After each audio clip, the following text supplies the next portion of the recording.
আজ আমি আপনাদের সাথে কেলগসের মুসলির রিভিউ শেয়ার করব। মুসলি কী, কেন খায়, খাওয়া ভালো কিনা এ সম্পর্কে সবাই কম বেশি জানে, কিন্তু এটার টেস্ট কেমন, মানে আমার কাছে কেমন লেগেছে তাই আপনাদের সাথে শেয়ার করব। এটা আমি অ্যামাজন থেকে অর্ডার করেছি। এটা একটা 1 কেজির প্যাকেট, যার দাম প্যাকেটের গায়ে লেখা রয়েছে 740 টাকা, কিন্তু আমি এটা 355 টাকা দিয়ে কিনেছি।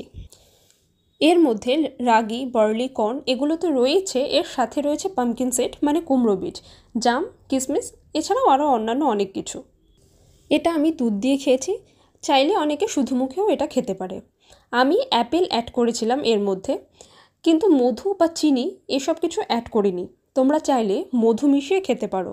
মধু মিশিয়ে খেলে এর মধ্যে একটা মিষ্টি ভাব আসবে। প্যাকেটের গায়ে এর ইনগ্রেডিয়েন্টসগুলো লেখা রয়েছে। ব্রেকফাস্ট সিরিয়াল হিসেবে কিন্তু এটা বেস্ট অপশন, খেতেও খুব ভালো, আমার তো খুব ভালো লেগেছে।